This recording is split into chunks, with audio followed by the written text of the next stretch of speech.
Ahora queremos, hermanos, comenzar una nueva serie que le hemos llamado Sígueme. Y pensar en esta serie, hermanos, es bien interesante porque vamos a explorar el llamado de Jesús. Y debemos de recordar que el llamado que Jesús hizo fue a gente que eran pescadores. Y hablando de pescar, les quiero contar una experiencia que tuve yo hace años, que un amigo me invitó a pescar, pero en alta mar. Se mete una lancha con 2 motores fuera de borda y son como 40 kilómetros que se mete la lancha. No se ve nada de tierra. Es una gran aventura realmente. Yo nunca había hecho eso. Y dije, bueno, vamos, un poco atemorizado. Y lo primero que hicimos fue en la mañana pasar un gran desayuno bien rico. Y de ahí nos vamos a Los Cóbanos, la playa de Los Cóbanos, ahí en el occidente del país. Y pues ahí estaba ya todo preparado, nos subimos a esa lancha, hermanos. Qué cosa más linda pensar que en nuestro país haya todo eso. 1 hora sin parar, a toda velocidad, y de repente empiezo a ver, hermanos, las tortugas de Carey, los delfines que saltaban, y yo decía, no puede ser, qué cosa más linda esto, una experiencia espectacular. Pero ¿a qué me habían invitado, hermano? A pescar, ¿verdad? Pero mire, yo estaba deleitado con todas las cosas que estaban pasando. Llegamos al lugar de pescar y me iban a enseñar a pescar. Se amarró a la boya, hermano, y comienza esa lancha a hacerle así, como 2 metros de diferencia de nivel. Y me dan la caña de pescar y me estaban explicando que cuando yo fijo mis ojos en la caña de pescar, siento una cosa terrible. Mareo, vómito, hermano, hasta ahí llegó la aventura mía. Después solo sirvió de carnada todo el desayuno que yo había tenido ahí. Viera cuánto pescaron, hermano, amén. No, sí, yo fui clave ahí, hermano, para la pesca. Y pasamos horas pescando, y yo digo pescamos porque sin mí no lo hubieran logrado, ¿verdad? Porque mira, una cantidad de pescado grandísimo en alta mar, hermano, no se puede agarrar eso. Solo en alta mar se puede agarrar. Así cada pescado, dorados les decía. Todo lo tenían bien planeado, hielera inmensa, todo lindo, hermano. Y eso, no me arrepiento, aunque sufrí mucho, no me arrepiento de haber aceptado el llamado de ir a pescar. Yo les quiero contar la historia de 2 parejas de hermanos que escucharon la invitación de Jesús a pescar. Bien curioso, porque ellos ya eran pescadores, pero Jesús los invita a un diferente modo de pescar. Así es que les voy a leer con ustedes. Vamos a leer dónde aparece esta historia. En Mateo, en el Evangelio de Mateo, en el capítulo 4. Dice así: cierto día, mientras Jesús caminaba por la orilla del mar de Galilea, vio a 2 hermanos, a Simón, que también le llamaban Pedro, y a Andrés, que echaban la red al agua, porque vivían de la pesca. Jesús los llamó: vengan, síganme, y yo les enseñaré cómo pescar personas. Y enseguida dejaron las redes y lo siguieron. Un poco más adelante, por la orilla, vio a otros 2 hermanos, a Santiago y a Juan, sentados en una barca junto a su padre, Zebedeo, reparando las redes. También los llamó para que lo siguieran. Ellos, dejando atrás la barca y a su padre, ¿qué hicieron? Lo siguieron de inmediato. Bueno, este llamamiento aparece en los diferentes evangelios. Les recuerdo que los evangelios son una descripción de la vida de Jesús. Es más que una biografía. Si fuéramos una biblioteca, los evangelios pertenecen a una división especial que se llama los evangelios. No son solo la biografía de Jesús. Es parte del mensaje de Dios para nosotros, y ahí aprendemos mucho. Entonces Jesús, aprendemos de él a través de lo que escribieron los 4 evangelistas, que como ustedes recordarán que son lectores de la Biblia. Es Mateo, que fue un discípulo de Jesús; Marcos, que no fue discípulo, pero que prácticamente, según los eruditos, Marcos es el primer evangelio que escuchó de las anécdotas que le contó el apóstol Pedro. Luego está el Lucas, el doctor Lucas, que tampoco fue discípulo de Jesús, pero investigó sobre la vida de Jesús. Y luego Juan, el amado, que sí fue discípulo de Jesús, y los cuatro nos cuentan la vida de Jesús desde diferentes perspectivas. Algunos lo vieron, otros lo escucharon y otros investigaron. Y así reunimos pistas de cómo fue la vida de Jesús. Aquí algo, hermanos, que tenemos que aclarar es que así como lo presenta Mateo, da la impresión de que estos hombres no conocían a Jesús, estaban por ahí ocupados en sus cosas y de repente ven a este hombre que nunca habían visto en su vida. Pues parecía un rabino, una persona que se dedicaba a predicar, y les hace el llamado: ustedes dos, vengan, síganme. Y ellos, como hipnotizados, salen. Nada, hermano, no es así la cosa, no es así. Quiero que aprendamos algo hoy. Para ello vamos a ampliar un poco más cómo fue el llamamiento. Y para ello vamos a ir a Juan, el Evangelio de Juan, en el capítulo 1. Estamos ya desde otra perspectiva, desde la perspectiva de Juan, y esta es una perspectiva complementaria, no contradice, sino que complementa lo que vamos a leer. Y dice así: al día siguiente, Juan el Bautista estaba otra vez allí con dos de sus discípulos. Al pasar Jesús, Juan lo miró y declaró: miren, ahí está el Cordero de Dios. Cuando los dos discípulos de Juan lo oyeron, siguieron a Jesús. Jesús miró a su alrededor y vio que ellos lo seguían. ¿Qué quieren?, les preguntó. Y ellos contestaron: Rabí, que significa maestro, ¿dónde te hospedas? Vengan y vean, les dijo. Eran como las 4 de la tarde cuando lo acompañaron al lugar donde se hospedaba y se quedaron el resto del día con él. Aquí entonces hay que poner cuidado el siguiente versículo, que nos da la clave para comprender el llamado de los primeros discípulos de Jesús. Ahora dice así: Andrés, hermano de Simón Pedro, era uno de estos hombres que al oír lo que Juan dijo, siguieron a Jesús. O sea que Andrés era discípulo de Juan el Bautista, y Juan el Bautista hace una referencia y dice: miren, aquel es la persona de que yo les he estado hablando. Y entonces él dice: bueno, me gustaría ser discípulo de esa persona. Y comienzan a seguirlo hasta que Jesús se voltea y le dice: ¿ustedes qué les pasa, verdad? Y dice: que queremos conocer más de ti. Entonces dice aquí: Andrés fue a buscar a su hermano Simón. Así es la cosa, es un proceso, ¿verdad?, en el cual ellos van conociendo a Jesús. Y Andrés le dice: hemos encontrado al Mesías, que significa Cristo. Luego Andrés llevó a Simón para que conociera a Jesús.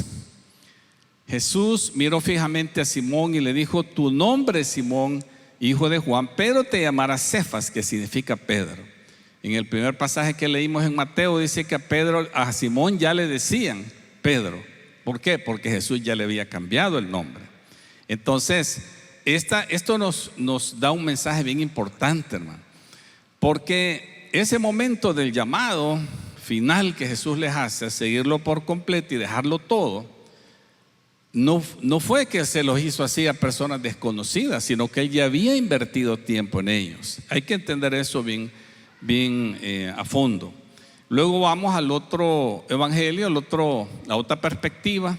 Marcos lo cuenta así: más tarde, después del arresto de Juan, Jesús entró en Galilea, donde predicó la buena noticia de Dios.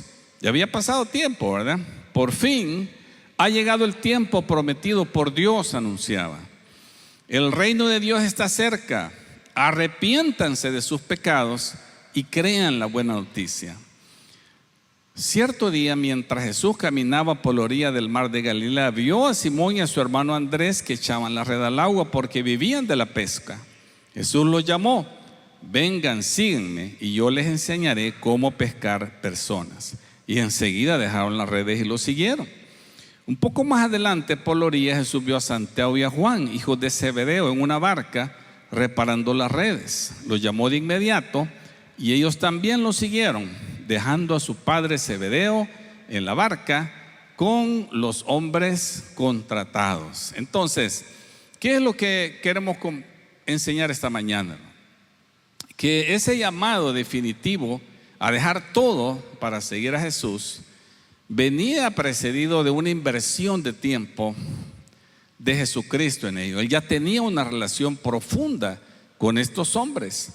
Así que antes de hacer el llamado, mucho antes de hacer ese llamado a dejarlo todo, Jesucristo decide invertir en estas personas. Entonces, eso es algo bien importante, hermanos. Esto es algo maravilloso que estamos aprendiendo hoy, porque a veces sentimos una piedra de tropiezo. Y en todos estos años de ministerio que yo les he contado, pues yo he conocido toda clase de experiencias de personas que Dios llama al ministerio. Y cuando decimos llamar al ministerio, nos referimos a dedicarse a la vida pastoral.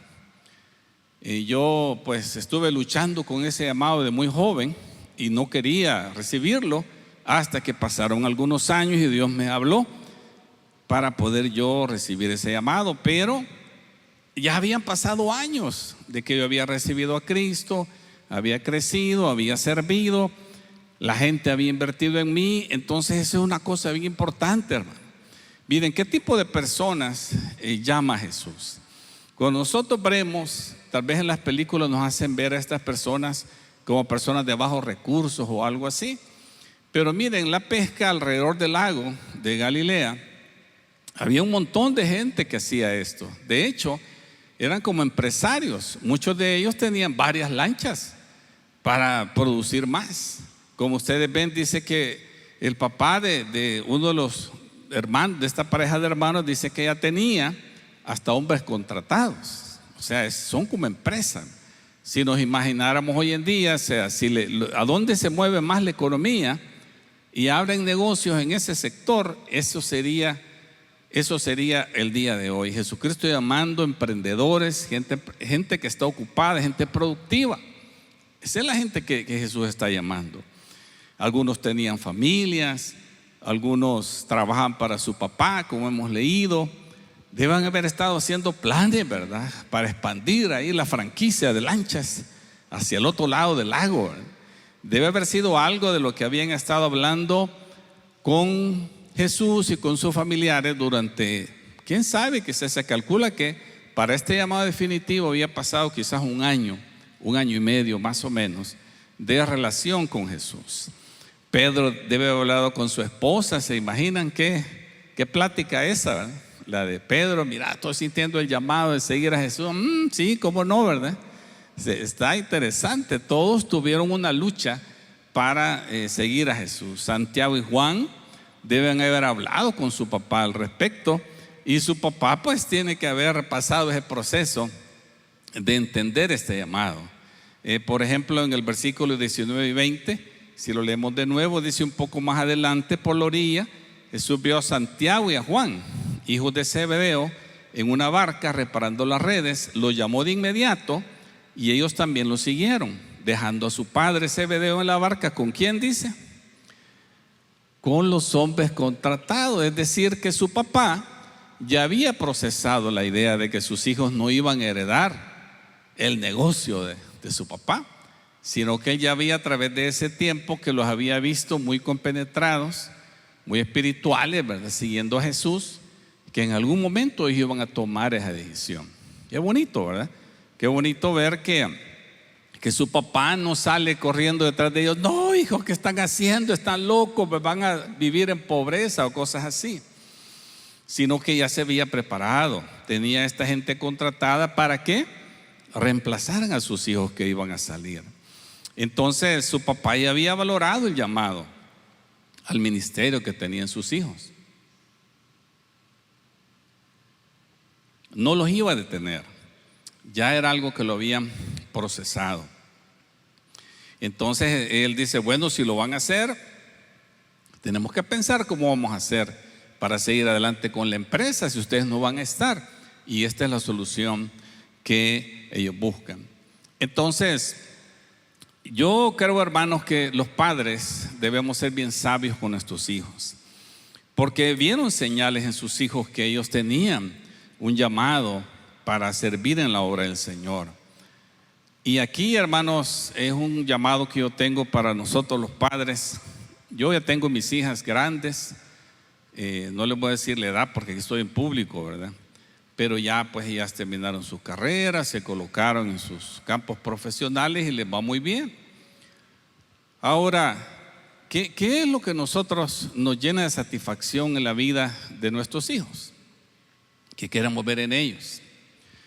Yo creo que cuando ellos están en esos momentos que van a la universidad y que están estudiando, nosotros los papás debemos ser bien sabios, porque a veces les decimos a los jóvenes: no, lo más importante es el estudio, no importa que no vayas a la iglesia, hacia el Señor un domingo que no vayas, y así comenzamos. Y los jóvenes a veces ellos están bien deseosos de servirle al Señor, pero uno de viejo, ¿verdad?, les comienza con su sabiduría humana a hacerles sentir como que la iglesia, servirle al Señor, es una cosa de segunda categoría, y lo más importante es el estudio. ¿Por qué? Porque eso te va a garantizar dinero, prestigio, posiciones. Esperamos, ¿verdad? Pero eso se parece mucho, ¿saben a qué se parece mucho? A la perspectiva de Jesús con respecto a que a veces ganamos todas esas cosas, pero hemos perdido nuestra alma. Estamos lejos de Dios, enfriados, totalmente fríos. Y yo he venido este día, hermanos, con este puntito especial para los padres que todavía tenemos esperanza de decirle a nuestros hijos que le den importancia a las cosas de Dios, que no la pongan en segundo lugar, porque es un tiempo muy importantísimo en el que ellos realmente están sembrando o haciendo tesoro en el cielo, porque son personas muy capaces, muy inteligentes, y aquí están sirviendo en la iglesia y no cobran ni un centavo. Ahí están haciendo tesoro en el cielo. ¿Me estás escuchando, hermano? Estás haciendo tesoro en el cielo, porque te pudieran estar pagando un montón por allá, pero tú has decidido: no, yo le voy a servir al Señor, y a mí, como decía Pablo, mi gozo es que nadie me pague nada, ¿verdad? Nadie le había dicho a Pablo que hiciera eso, pero él se había propuesto eso. Todos los apóstoles dicen que tenían su sostenimiento y tenían su familia, andaban con su esposa ministrando, pero Pablo había hecho ese llamado, esa decisión. Entonces yo pues tenía esa carga en mi corazón, hermanos, porque miren que nuestros hijos tengan lo que sea que vayan a tener en sus vidas ya maduras fuera del hogar. ¿Qué es lo que realmente debería un padre causarle satisfacción?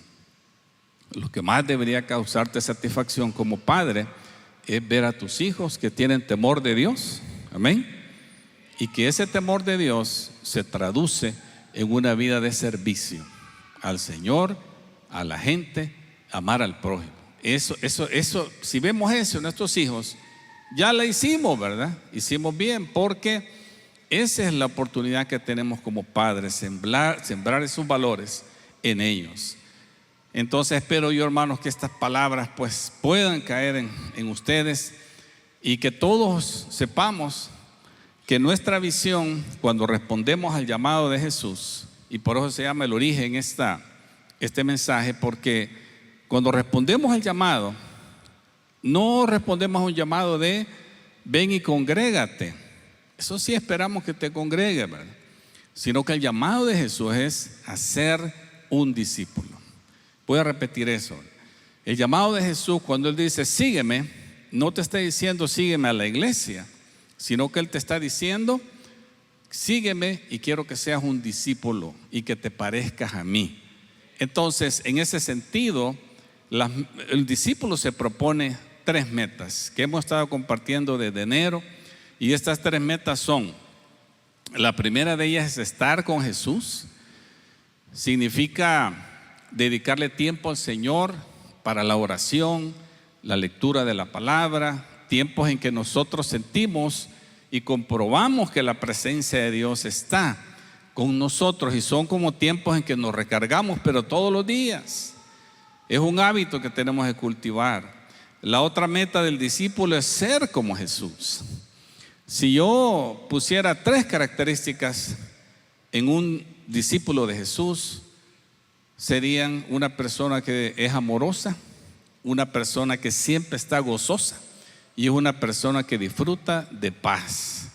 A ver, si le pregunto, no lo hagas porque a ver cómo vas a salir, ¿verdad? Pero si le preguntas a un familiar tuyo, alguien que te ve todos los días, ¿cuánto me pones del 1 al 10 en amor, en gozo, en paz? ¿Cómo me evalúas? Bueno, si te evalúan -1, pues esa es la realidad y está bien, porque para cambiar te tienes que parar en la realidad y luego empezar a hacer pequeños pasitos, ¿verdad? Pequeños pasitos que te van a convertir en una persona así. Esas 3 cosas no se fingen. Un ratito uno puede hacerlo como los que le dan comisiones por la venta.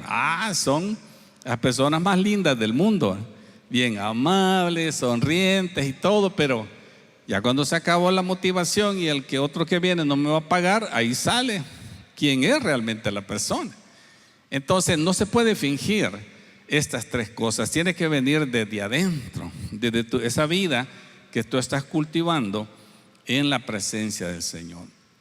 Y la otra meta del discípulo es llegar a hacer lo que Jesús hacía: predicar el evangelio, desarrollar discípulos, servir al necesitado, manifestar el poder de Dios en sanidades. Sí, hermano, sanidades y prodigios. Dios puede obrar en nosotros. Estoy recordando que mi querida suegra, que vive con nosotros, va a cumplir 90 años este año, y de repente me dice: hermano, ore por mí, porque me siento así, ¿verdad? Vengo, yo oro, y después que oro me dice: yo le tengo fe en sus oraciones.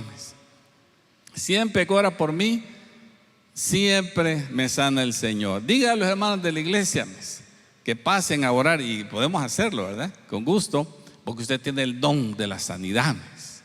Y saben, hermanos, que con el llamado vienen esos dones, porque no dependen de uno, sino del Señor y de tu fe. Porque Jesús dice que se maravillaba de que a veces no podía hacer sanidades por la poca fe de las personas. Entonces tu fe tiene mucho que ver, ¿verdad? Entonces tú debes de creer que Dios puede obrar cuando somos obedientes, que dice: pongan la mano sobre los enfermos y estos van a sanar. Es una cosa bíblica, hermano, buena, que tú haces cuando pasas al frente y dices: hermano, ore por mí, me siento así, tengo este problema. Cree que Dios va a hacer un milagro. ¿Estamos de acuerdo, hermano? Así es que hoy al final, ahí te quiero ver aquí adelante, ¿verdad? Para que pidas oración. ¿Y quién no está enfermo, hermano? Si todos tenemos problemas de salud, entonces, o problemas económicos, puedes pedir que el Señor haga la obra. Entonces esas son tus 3 metas, hermanos: estar con Jesús, ser como Jesús y hacer lo que Él hacía. Y eso es lo que nos vamos a proponer nosotros, y vamos a organizar este ministerio alrededor de esas metas. Entonces, hermanos, los primeros discípulos de Jesús dejaron muchas cosas. Y seguir a Jesús, quizás hubieron momentos que ellos tuvieron que pensar si seguían o no a Jesús.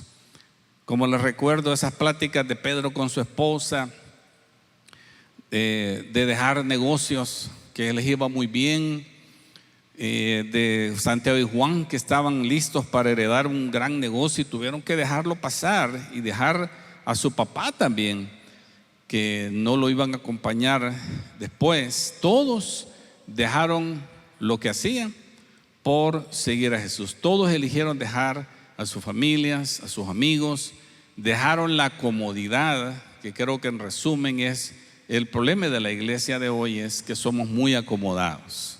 Y así estamos bien, ¿verdad? Todos bien bonitos, pero ir más allá, como ir a alta mar, ¿verdad?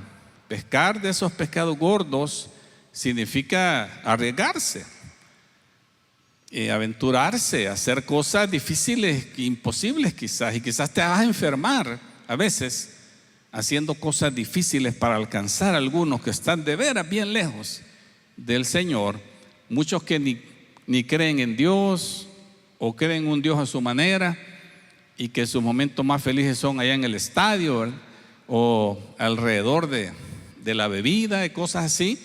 Personas que no quieren nada de Dios. Hermano, nosotros tenemos que pensar cómo nos metemos al mar para alcanzar a estos grandes pescados y poderlos traer. Bueno, son peces, ¿verdad? Y poderlos traer al reino de Dios. Es un llamado que tenemos todos. Entonces, ¿a qué te llama Jesús, hermano? ¿A qué te llama Jesús? Te recuerdo que el llamado de Jesús es a que seas su discípulo. Amén. Te llama a que seas su discípulo. ¿Y qué significa eso? Significa que en primer lugar tienes que reconocer que sin Cristo no puedes hacer nada. No me interesa si tú tienes 10, 20 años de ser cristiano evangélico. Si no has llegado a esa comprensión de que sin Cristo no puedes, todavía estás en pañales. Dios tiene que meterte a un proceso de escasez, de dificultad, a veces hasta de humillación, porque tienes que aprender.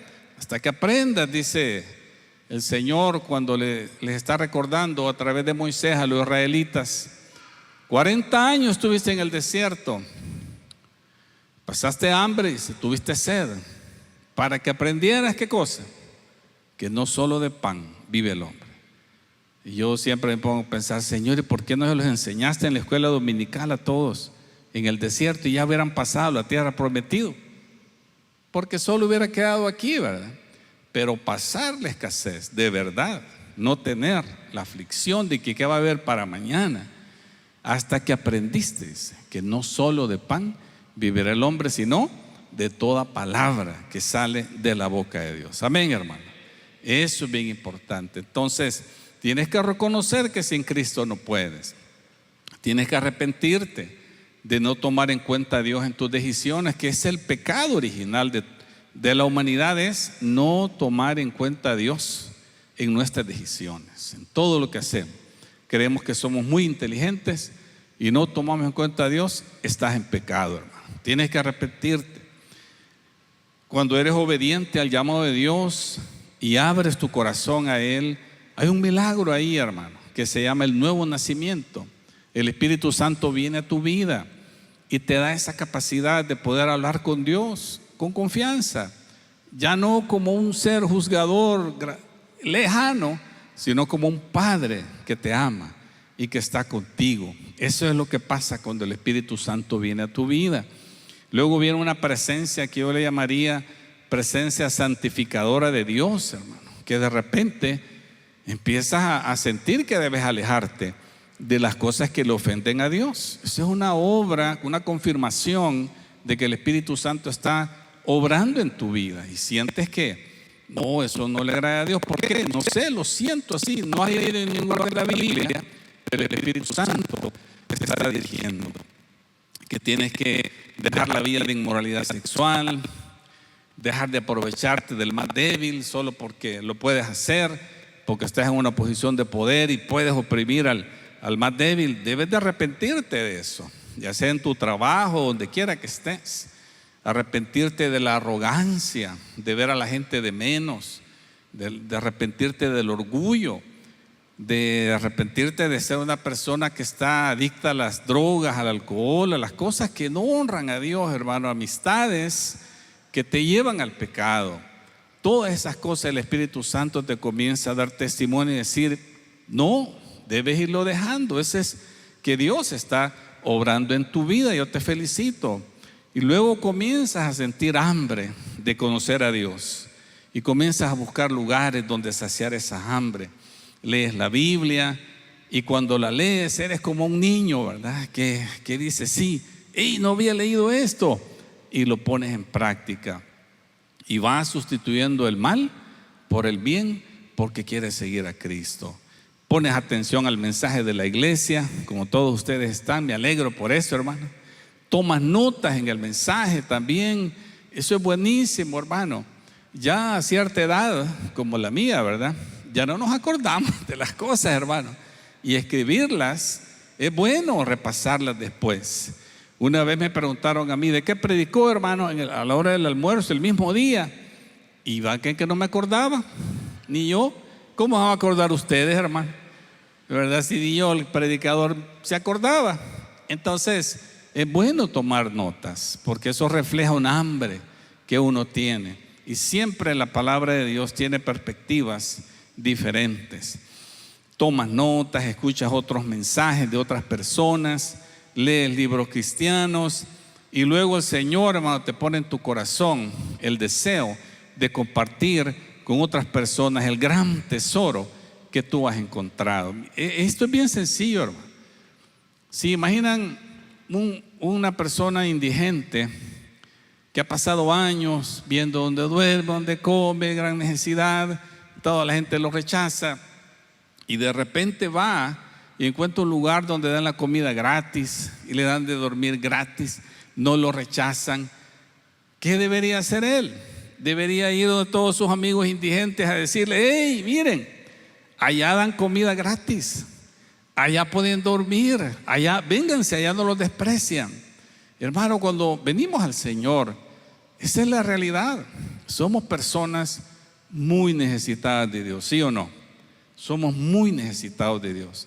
Y cuando encontramos nosotros dónde nutrirnos, dónde sentir que Dios nos responde, lo menos que podemos hacer es ir a nuestros amigos que estaban igual o peor que nosotros y decir: hey, vénganse, hombre, dejen ya esas locuras, vénganse conmigo, vengan a aprender otras cosas, que Dios quiere hacer un milagro en su vida. Gloria a Dios, hermano, denle un aplauso al Señor por eso.